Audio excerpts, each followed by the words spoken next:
Rosa Méndez llevaba 4 años limpiando el apartamento 8B del edificio Monteverde en el barrio Chapinero Alto de Bogotá. Conocía ese apartamento mejor que muchos de sus propios espacios. Sabía qué cajón cerraba mal, sabía que la ducha del baño principal tardaba 3 minutos en calentarse, sabía que el señor Charles siempre dejaba su vaso de agua de la noche sobre la mesita del lado derecho de la cama. Ese lunes llegó a las 8:14 de la mañana, como todos los lunes. Tocó el timbre. Nadie respondió. Usó su llave. Llamó desde el corredor. Silencio. La puerta del cuarto principal estaba cerrada, lo cual era inusual porque Charles dormía con ella abierta. Rosa tocó 2 veces. Esperó. Abrió. Charles Whitfield, 67 años, empresario de Atlanta, Georgia, estaba en la cama con la cobija hasta el pecho y los ojos entrecerrados, como alguien que se quedó dormido mirando el techo. Rosa lo llamó por su nombre. No hubo respuesta. Se acercó. Le tocó el hombro. Estaba frío desde hacía horas.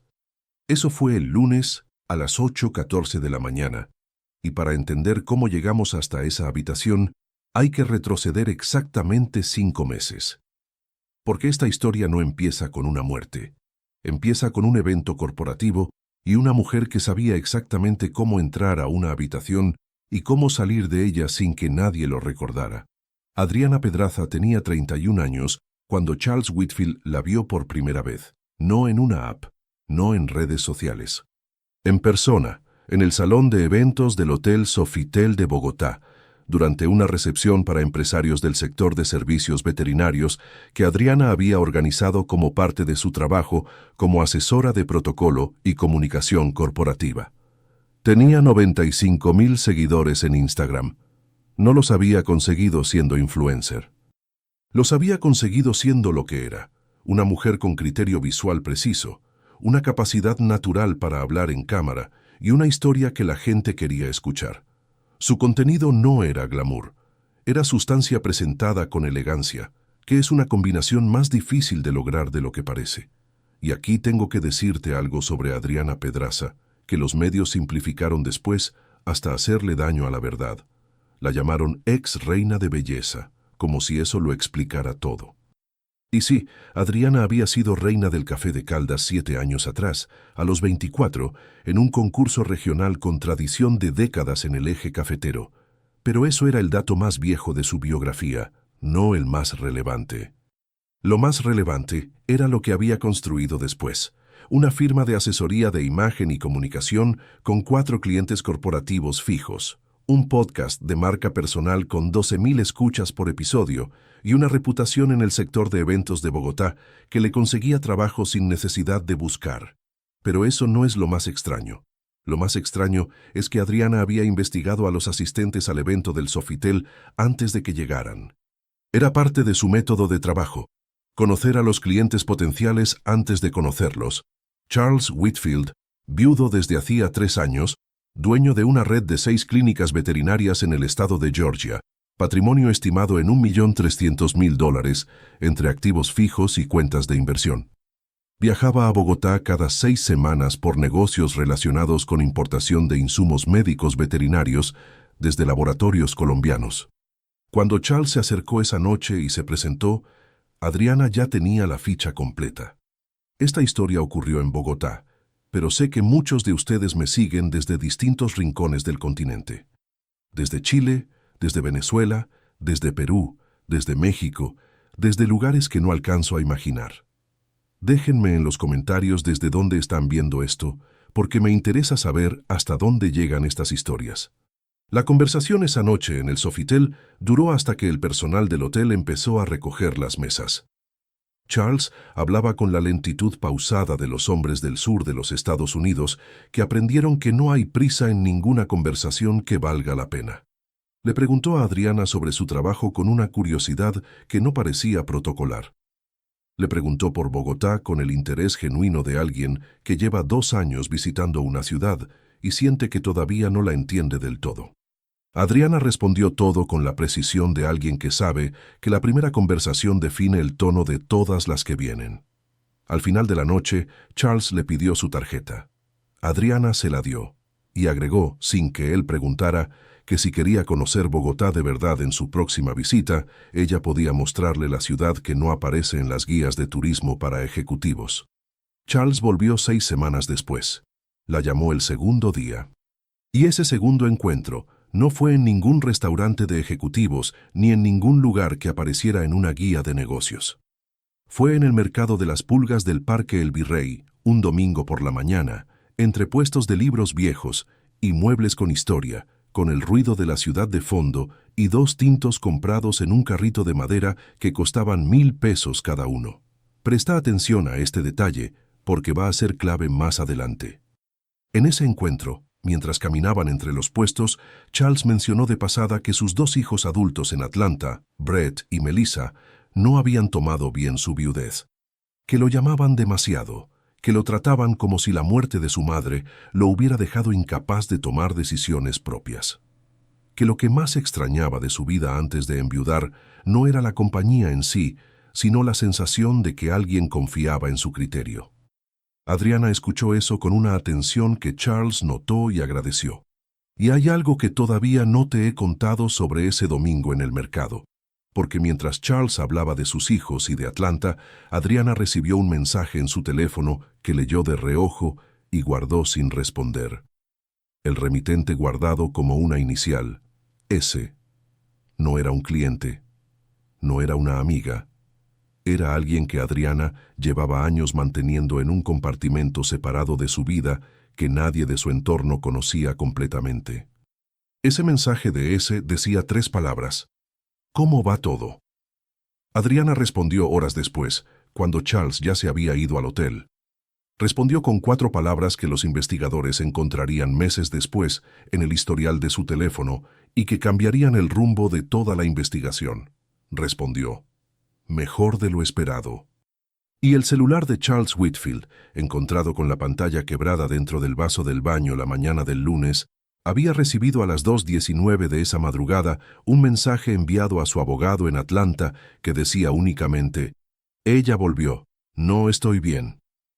Ese mensaje nunca fue respondido, porque Charles Whitfield no volvió a escribir nada más. La tercera visita de Charles a Bogotá duró 12 días. La cuarta, 17. La quinta fue la última en que volvió a Atlanta al terminar, porque en esa quinta visita Charles Whitfield tomó una decisión que sus hijos en Georgia no iban a entender y que su contador en Atlanta calificaría después, en una declaración ante la Fiscalía colombiana, como la más impulsiva que le había visto tomar en 20 años de conocerlo. Charles le propuso matrimonio a Adriana en el apartamento de ella en el barrio La Soledad, un jueves por la noche, sin anillo, sin restaurante, sin ceremonia preparada. Lo hizo en la cocina mientras esperaban que hirviera el agua para una pasta que nunca llegaron a comer, porque la conversación que siguió duró 3 horas y media, y cuando terminó ya eran las 2 de la mañana y ninguno de los dos tenía hambre. Adriana dijo que sí.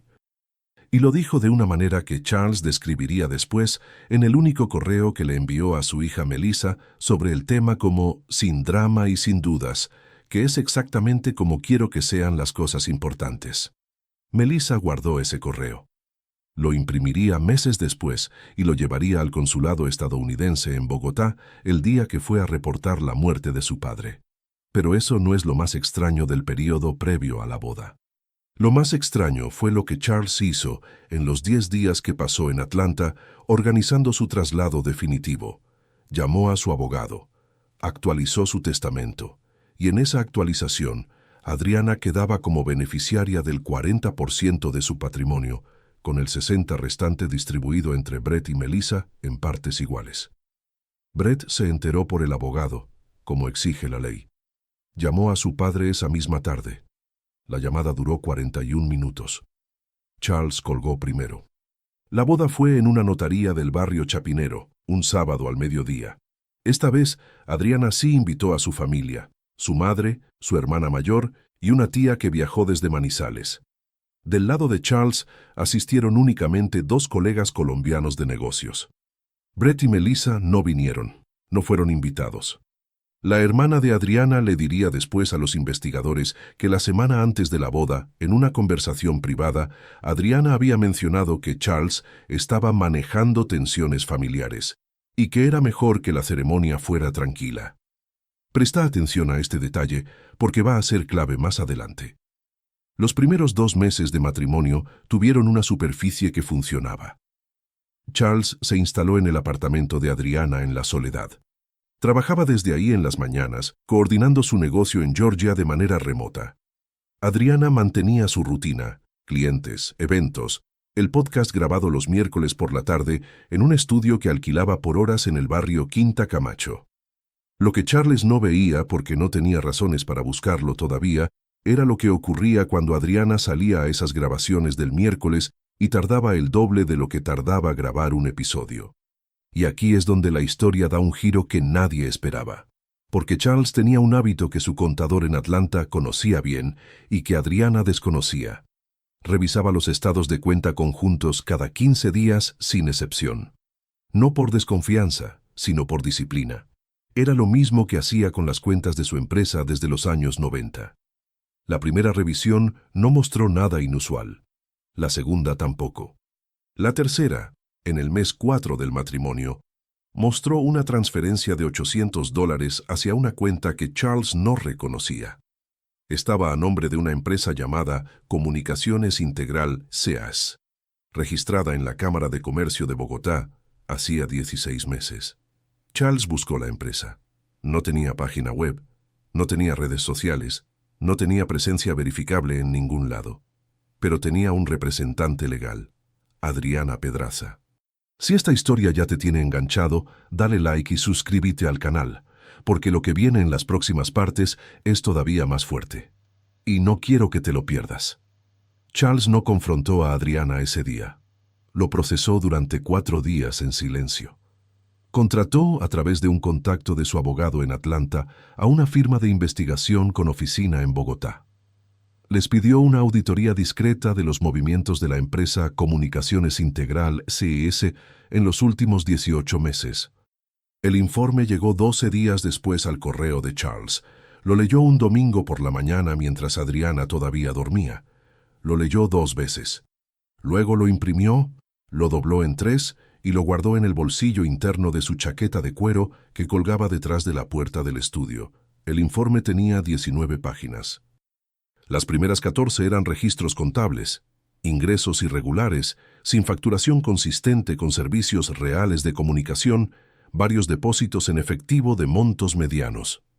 Todo razonablemente opaco, pero no necesariamente ilegal. Pero hay algo que todavía no te he contado. Las últimas 5 páginas eran otra cosa. Eran los registros de los pagos recibidos por la empresa de un único cliente recurrente durante 14 de los 18 meses analizados. Ese cliente había transferido un total de $22,000 a lo largo de ese periodo, en pagos mensuales de entre $1,200 y $2,000.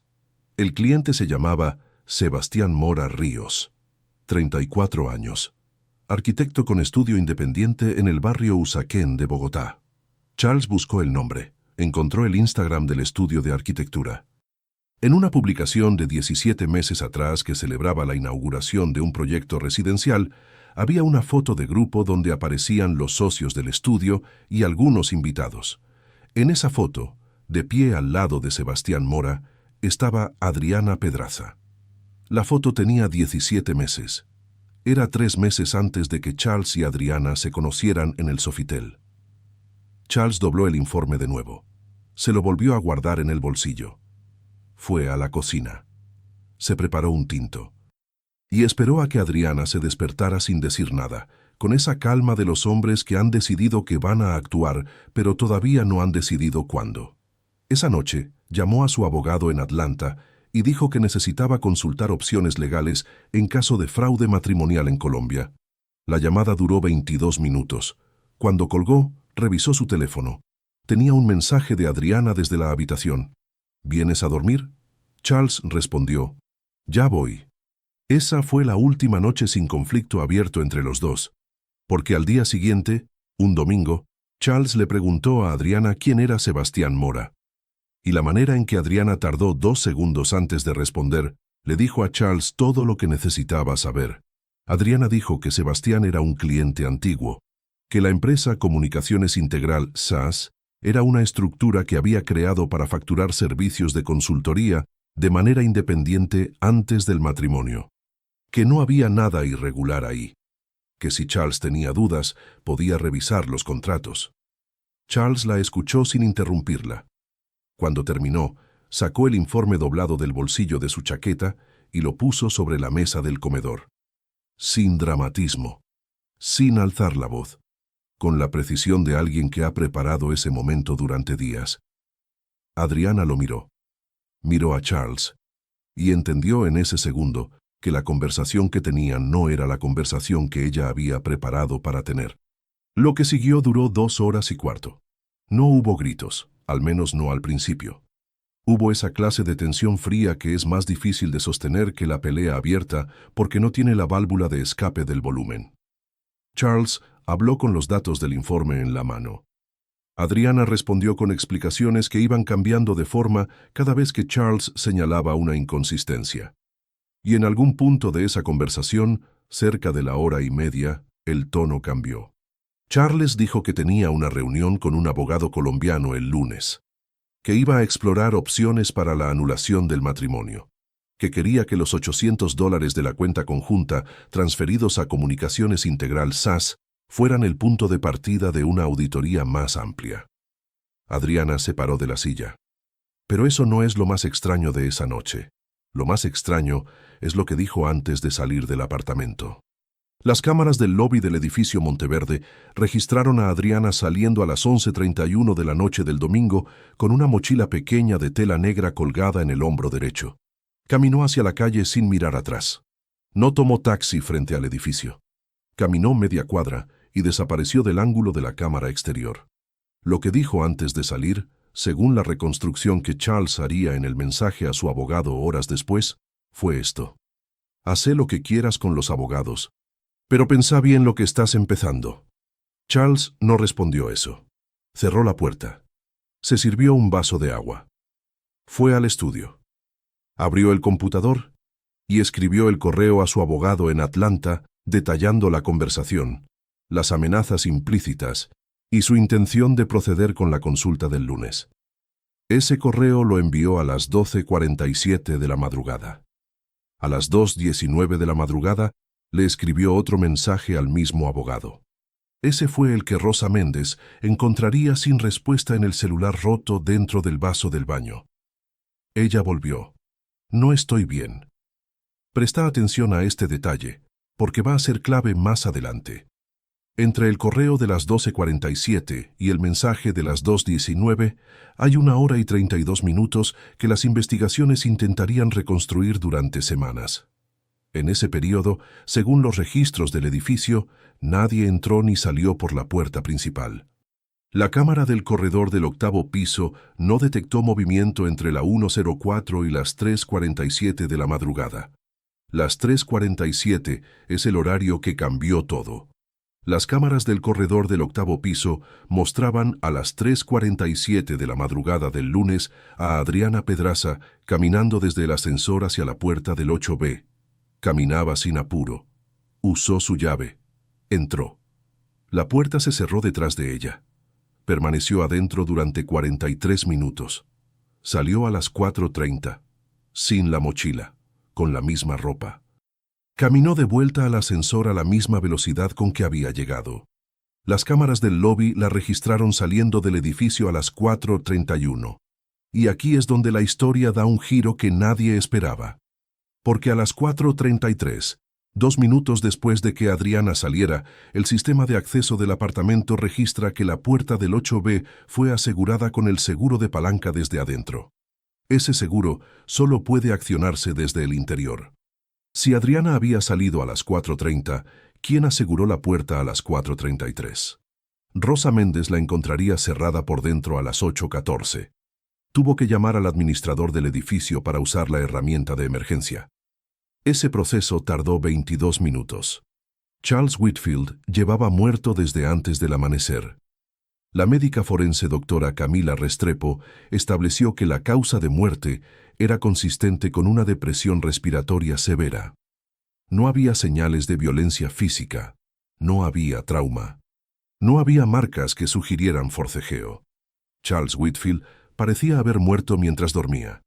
Pero hay algo que todavía no te he contado. La doctora Restrepo notó algo en la escena que el personal del edificio no había señalado.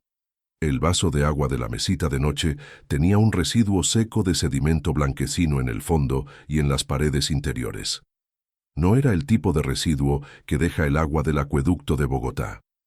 Era más denso, más blanco, con una textura que fotografió y envió al laboratorio con solicitud de análisis toxicológico urgente. El resultado tardó 6 días. Lo que encontraron en ese residuo era clonazepam en polvo, una benzodiazepina de acción prolongada que en dosis altas combinada con alcohol produce sedación profunda y en personas con factores de riesgo cardiovascular puede inducir paro respiratorio durante el sueño. Charles Whitfield tenía en su historial médico en Atlanta una arritmia supraventricular diagnosticada 2 años atrás, controlada con medicación pero presente. Alguien sabía eso. Alguien sabía que una dosis alta de clonazepam en el vaso de agua de la noche, combinada con la copa de vino que Charles había tomado antes de dormir según los residuos encontrados en la copa del estudio, era suficiente. Y ese alguien había estado en el apartamento entre las 3:47 y las 4:30 de la madrugada. Había una sola persona que las cámaras mostraban entrando en ese período, pero había una pregunta que la detective se haría desde el primer día. Si Adriana era la responsable, ¿por qué volvió? ¿Por qué arriesgar todo regresando al apartamento cuando ya tenía la coartada de haber salido a las 11:31? Esa pregunta tenía una respuesta, y cuando la detective la encontró, cambió todo lo que pensaba saber sobre cómo había ocurrido realmente esa noche. La detective Paula Ríos de la Dijín de Bogotá asumió el caso el miércoles 48 horas después de que el resultado toxicológico convirtiera una muerte natural en un homicidio. Tenía 13 años en la unidad y una manera de trabajar que sus colegas describían como horizontal. No construía pirámides de sospechosos con un nombre en la cima. Construía círculos, todos adentro, hasta que la evidencia los sacara. El círculo inicial tenía 3 nombres: Adriana Pedraza, Brett Whitfield y Sebastián Mora. Lo primero que verificó fue la pregunta que no tenía respuesta lógica. Si Adriana había salido del edificio a las 11:31, ¿cómo había entrado a las 3:47 sin que las cámaras del lobby lo registraran? La respuesta estaba en el sótano. El edificio Monteverde tenía una entrada secundaria desde el parqueadero subterráneo que conectaba con las escaleras de servicio. Esa entrada no tenía cámara. Adriana tenía tarjeta de parqueadero porque el apartamento incluía un espacio de estacionamiento. Había entrado por el sótano y había salido por el lobby. Eso explicaba la entrada sin cámara, pero dejaba abierta la pregunta más importante. ¿Qué había hecho durante esas 2 horas entre las 11:31 que salió y las 3:47 que regresó? Pero eso no es lo más extraño de lo que encontró Ríos en esas primeras horas. Lo más extraño fue la segunda llave. Rosa Méndez había declarado que el apartamento 8B tenía 3 llaves, una de Charles, una de Adriana y la suya. El registro del edificio confirmaba exactamente eso. Pero cuando el equipo forense procesó el apartamento, encontró, en el cajón de la mesita de noche del lado de Charles, una 4ª llave que no correspondía al sistema de registro. Era una copia, hecha en algún momento después de la entrega original, limpiada de huellas, pero con marcas de corte consistentes, con ferreterías de barrio que permitían, con los equipos adecuados, identificar la máquina copiadora con margen razonable de certeza. Presta atención a este detalle porque va a ser clave más adelante. El equipo técnico rastreó ferreterías en un radio de 2 kilómetros del edificio Monteverde con cámaras operativas. De 11 ferreterías, 4 conservaban registros de las últimas 6 semanas. En la ferretería Herramientas, El Dorado del barrio Teusaquillo, a 900 metros del edificio, las cámaras mostraban a una persona mandando a hacer una copia de llave 23 días antes de la muerte de Charles. Esa persona no era Adriana. El Red Herring llegó desde el extranjero con abogados y declaraciones a los medios. Brett Whitfield aterrizó en Bogotá el jueves con una convicción que expresó en 3 entrevistas ese mismo día. Adriana había planificado la muerte de su padre desde el primer encuentro en el Sofitel. Que la empresa Comunicaciones Integral SAS era una estructura de lavado. Que Sebastián Mora era su cómplice. Que la justicia colombiana tenía que actuar antes de que los responsables salieran del país. La detective Ríos investigó a Brett durante 6 días. Y aquí es donde la historia da un giro que nadie esperaba. Brett Whitfield tenía una deuda de $140,000 con su padre, documentada en el testamento como activo recuperable. Si lograba que Adriana fuera condenada, el proceso sucesoral quedaba en disputa durante años y la deuda congelada con él. Motivo claro, pero sin ningún vínculo operativo con Colombia ni con la llave copiada en la ferretería de Teusaquillo. Red Herring descartado. Pero hay algo que todavía no te he contado. La persona que aparecía en la cámara de la ferretería era un hombre de unos 30 años. Cabello oscuro corto, complexión delgada, con una chaqueta gris con capucha. Ríos envió la imagen al sistema de reconocimiento del Centro de Inteligencia Policial. El resultado llegó en 4 horas. Sebastián Mora Ríos, 34 años, arquitecto, barrio Usaquén, el mismo de los $22,000, el mismo de la foto con Adriana. El mismo que Charles había pronunciado ese domingo y que había hecho que Adriana tardara 2 segundos antes de responder. Ríos solicitó la orden de allanamiento esa misma tarde.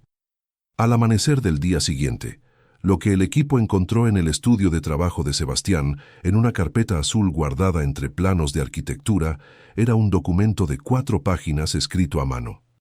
Las primeras 2 páginas eran un esquema con el plano del edificio Monteverde, la ubicación de las cámaras, los horarios del personal de seguridad y la ruta desde el parqueadero hasta las escaleras de servicio hasta el 8º piso. Las últimas 2 páginas eran una lista de instrucciones. La 4ª instrucción decía, dejar seguro de palanca accionado al salir. La instrucción estaba subrayada 2 veces. Y al pie de la última página, con letra diferente, más pequeña, había una frase añadida después. A confirma que sale antes de las 12, vos entrás a las 2. Sebastián Mora había estado en el apartamento entre las 2:19 y las 3:47 de esa madrugada. El mensaje de Charles a su abogado, enviado a las 2:19, decía, ella volvió. Pero no era ella, era él. Charles oyó entrar a alguien y creyó que era Adriana, porque era la única persona que tenía llave. No lo era. Adriana había vuelto a las 3:47, 43 minutos después de que Sebastián saliera, para asegurarse de que todo estuviera en orden, y para accionar el seguro de palanca desde adentro, usando la salida por el sótano. Ríos solicitó 2 órdenes de captura esa tarde. Adriana fue detenida en Medellín 2 días después.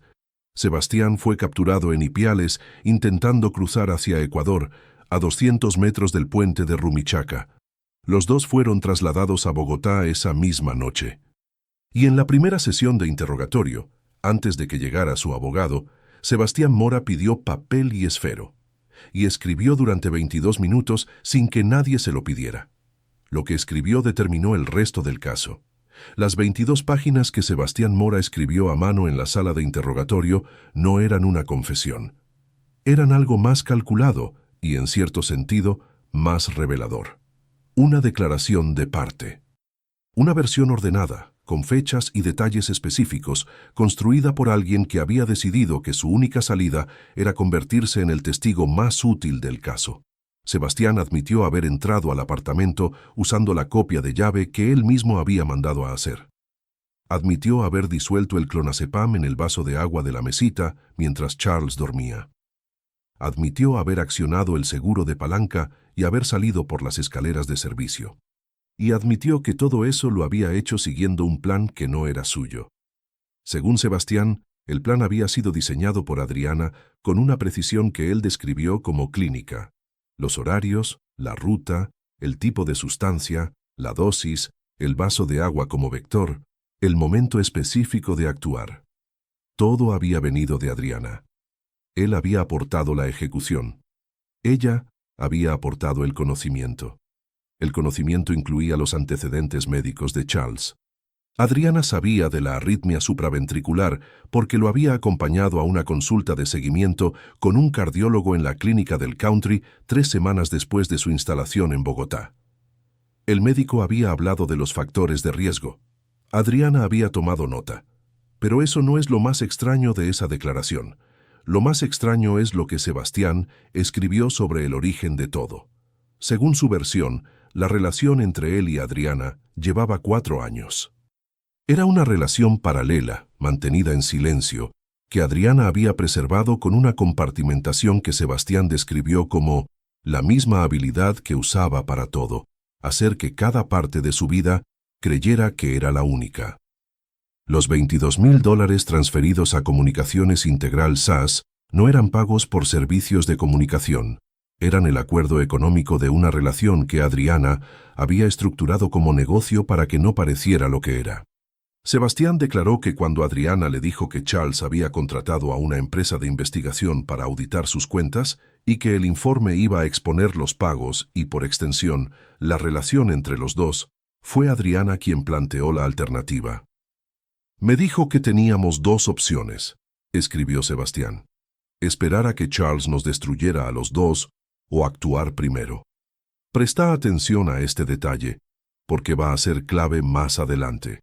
Sebastián declaró que había dudado durante 3 días, que había intentado convencer a Adriana de que buscaran un abogado y enfrentaran el proceso de anulación, que Adriana lo había convencido con un argumento que él transcribió de memoria. Si Charles llega el lunes, nos hundimos juntos. Si no llega, yo me ocupo del proceso y los dos seguimos. El lunes era el día de la reunión con el abogado colombiano para iniciar la anulación. Charles no llegó al lunes. El juicio comenzó 11 meses después de la captura ante el Tribunal Superior del Distrito Judicial de Bogotá. Duró 23 días hábiles. La Fiscalía presentó 42 elementos de evidencia. El eje del caso era la declaración de Sebastián. Y aquí es donde la historia da un giro que nadie esperaba. El abogado defensor de Adriana construyó su estrategia entera sobre un solo argumento. La declaración de Sebastián era la de un hombre que había admitido ser el ejecutor material del homicidio y que tenía todos los incentivos del mundo para trasladar la responsabilidad intelectual hacia Adriana con el fin de obtener una reducción de condena. Ese argumento no era inválido. Era exactamente lo que Sebastián estaba haciendo, y el tribunal lo sabía. Lo que decidió el caso no fue la declaración de Sebastián, fue el celular de Adriana. El equipo técnico de la Dijín recuperó, mediante extracción forense profunda, que tardó 19 días, una serie de mensajes de voz eliminados del teléfono de Adriana que habían quedado en el almacenamiento temporal del sistema. Eran 8 mensajes enviados a Sebastián durante los 10 días anteriores a la muerte de Charles. Pero hay algo que todavía no te he contado. Los mensajes de voz no mencionaban a Charles por nombre. No decían nada explícito que sonara a planificación. Pero el 7º mensaje, enviado 48 horas antes del domingo de la confrontación, incluía una instrucción que el perito de audio presentó ante el tribunal con la transcripción exacta. Adriana le decía a Sebastián: averigua en qué farmacia se consigue sin fórmula, que sea polvo, no pastillas, y guarda todo hasta que yo te diga. Clonazepam en polvo, sin fórmula médica. Guardado hasta nueva orden. El tribunal deliberó durante 4 días. Sebastián Mora fue condenado a 24 años como autor material de homicidio agravado con premeditación. La colaboración con la Fiscalía le redujo la condena inicial de 32 años que el fiscal había solicitado. Cumple condena en La Picota. Adriana Pedraza fue condenada a 28 años como autora intelectual y determinadora. El tribunal señaló planificación sostenida, uso deliberado de conocimiento médico privado de la víctima y dirección activa de la ejecución. El 40% del patrimonio de Charles, que el testamento asignaba a Adriana, fue bloqueado en el momento de la imputación y nunca fue liberado. Heredaron Brett y Melissa en partes iguales. La deuda de $140,000 de Brett fue ejecutada por el proceso sucesoral. Brett pagó. Adriana escuchó el veredicto con los ojos fijos en el estrado, sin moverse, con esa compostura que había definido toda su vida pública. La misma con que había entrado al Sofitel aquella noche. La misma con que había escuchado a Charles hablar de sus hijos en el mercado de El Virrey. Solo que esta vez la compostura no le servía para nada. Hay casos en los que la pregunta no es cómo ocurrió el crimen, sino cuánto tiempo antes empezó. En este, si uno lo mira con distancia, Adriana tomó la decisión que la traería hasta aquí mucho antes de que Charles Whitfield entrara al Sofitel. La tomó cuando decidió que la manera de construir seguridad era a través de otras personas, y que esas personas eran recursos, no vínculos. Charles fue el primero en pagar el precio de esa decisión. No fue el último. Si llegaste hasta aquí, sos de los que realmente les apasionan estas historias. Suscríbete al canal, deja tu like y nos vemos en el próximo caso. Porque créeme, el que viene es todavía peor. Hay personas que construyen su vida entera sobre la capacidad de hacer que cada habitación crea que es la única. El problema es que tarde o temprano todas las habitaciones se abren al mismo tiempo.